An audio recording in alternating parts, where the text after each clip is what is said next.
कभी अगर एटीट्यूड रखना हो तो एक बाज की तरह रखना, क्योंकि आसमान में वैसे उड़ते तो कई पक्षी हैं, लेकिन बाज उन सभी पक्षियों और आसमान का राजा होता है। क्योंकि एक बाज का एटीट्यूड बाकी पक्षियों के बीच रहना, साथ उड़ना या उनके जैसा बनना नहीं होता, बल्कि वो अकेला उड़ता है और सभी पक्षियों से सबसे ज्यादा और ऊंचा उड़ना उसका लक्ष्य होता है। आसमान में इतना ऊपर चले जाना जहां उसको कोई टच ना कर सके, कोई डिस्टर्ब ना कर सके और ना ही उसे कोई चोट पहुंचा सके।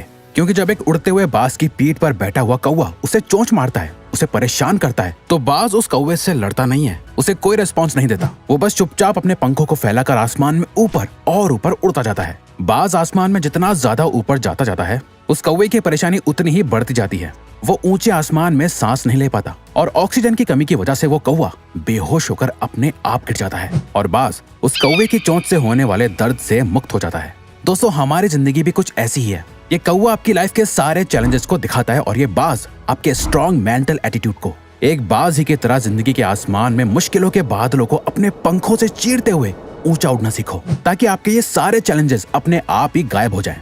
जब लोग आपको ताने कसे तो उससे और ऊपर उड़ जाओ। जब लाइफ आपको सामने से चैलेंज करे, उससे और ऊपर उड़ जाओ। जब आपको जिंदगी की एक के बाद एक प्रॉब्लम्स तोड़ के रख दे, और ऊपर उड़ जाओ। एक बाज की असली पावर उसके पंखों में है। अगर वो अपने पंखों को नहीं खोलेगा तो उड़ नहीं पाएगा। वैसे अगर आप अपने माइंड को ओपन नहीं रखोगे सीखने के लिए, इंप्रूव होने के लिए, स्ट्रांग होने के लिए, तो आप कभी नहीं उड़ पाओगे।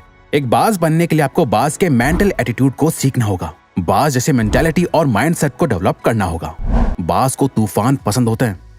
डॉक्टर एपीजे अब्दुल कलाम ने एक बार कहा था, all birds find shelter during a rain, but eagle avoids rain by flying above the clouds. यानी जब आसमान में बादल छा जाते हैं, कुदरत की तरफ से एक तूफान आने का इशारा होता है, जिसे देख बाकी सारे पंछी छुप जाते हैं। एक बाज इसी तूफान से डरता नहीं, बल्कि और ज्यादा एक्साइटेड हो जाता है। बाज इस तूफान के साथ आने वाले चैलेंजेस को बहुत इंजॉय करता है। जब तूफान की हवाएं और ज्यादा तेज हो जाती हैं, वो उस तेज हवा का यूज करके आसमान में और ऊपर चला जाता है। बहुत ऊपर पहुंचने के बाद वो उन बादलों से भी ऊपर आ जाता है जो बादल वो बारिश कर रहे होते हैं। आपकी लाइफ की हर एक प्रॉब्लम में सोल्यूशन छुपा हुआ है, हर एक चैलेंज में अपॉर्चुनिटी छुपी हुई है।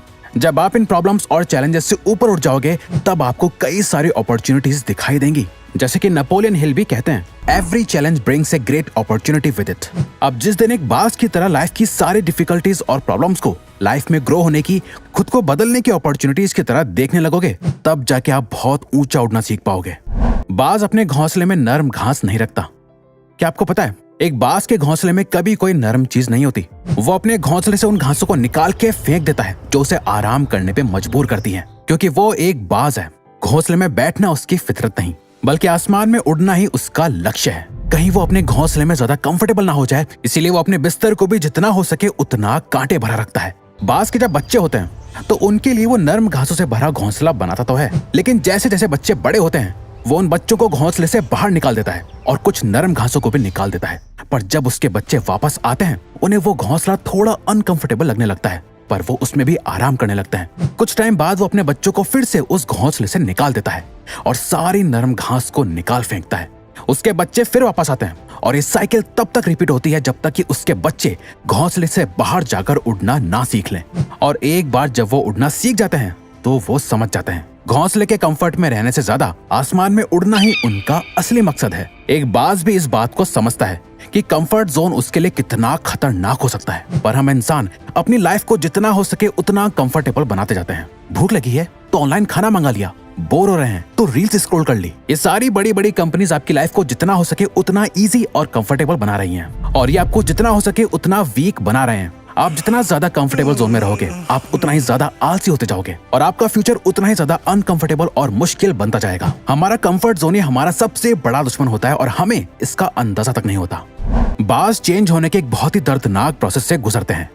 बाज का अपनी स्पीशीज यानी पक्षियों में सबसे लंबा लाइफ स्पैन और उम्र होती है, जो कि 70 साल तक जिंदा रह सकता है। लेकिन इसी एज तक पहुंचने के लिए उन्हें एक बहुत ही पेनफुल और दर्दनाक प्रोसेस से गुजरना होता है, जो एक तरह से उन्हें एक दूसरी जिंदगी देता है। 40 की उम्र तक आते आते एक बाज के लंबे और नुकीले नाखून कमजोर हो चुके होते हैं, जिससे वो अपने शिकार को पकड़ नहीं पाते।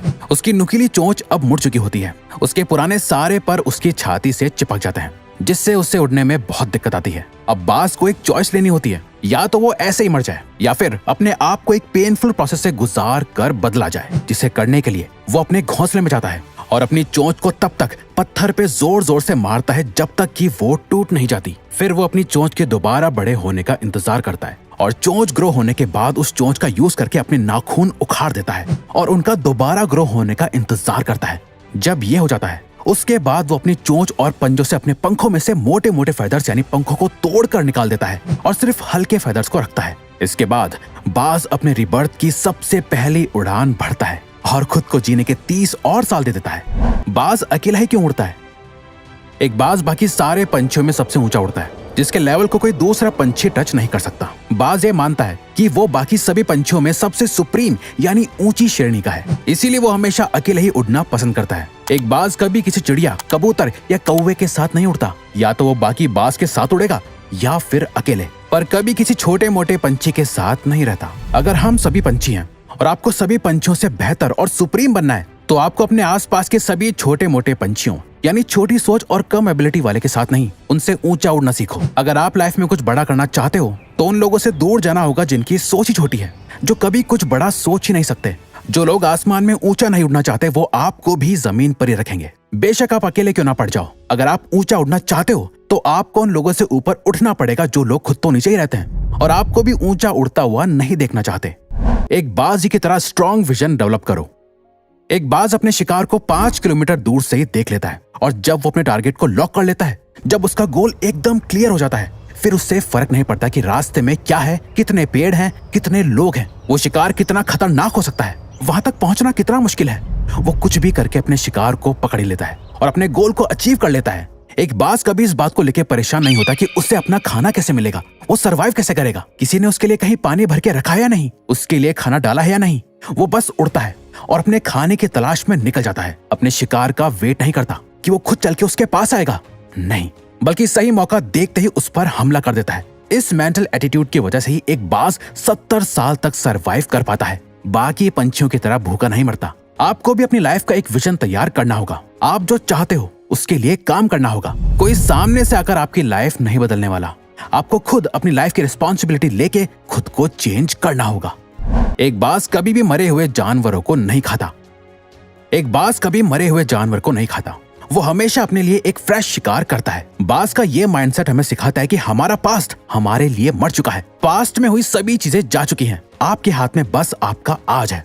आपका पास्ट एक ऐसी जगह है जहां आपने अपने पुराने वर्जन को गार्ड रखा है। हो सकता है आपने पास्ट में बहुत कुछ बुरा किया हो या बहुत ज्यादा अच्छा, जिसके बारे में सोच सोचकर आप अपने अंदर अलग अलग इमोशंस डेवलप कर रहे हो। ये आपको अंदर से खोखला बना रहा है। अगर आप बार बार अपने पास्ट में झांकते रहोगे तो आप प्रेजेंट यानी आज और अभी में कैसे जी पाओगे? प्रेजेंट में जहां आप अपने फ्यूचर को क्रिएट कर रहे हो, अपने बेस्ट वर्जन को डेवलप कर रहे हो, उस पर फोकस करो। अगर बाज से कोई शिकार मिस हो जाए, उससे बच के निकल जाए, तो क्या वो इस बात के लिए रोता है, दुख मनाता है और इस गम में भूखा रहता है कि वो शिकार नहीं कर पाया? नहीं, बल्कि वो फौरन अपने अगले शिकार को ढूंढने निकल जाता है। आप भी एक बाज बनो, अपने पास्ट को दफना दो और अपने प्रेजेंट में जीकर अपने फ्यूचर को क्रिएट करो। अब अगर आपको ये वीडियो अच्छी लगी तो वीडियो को लाइक और चैनल को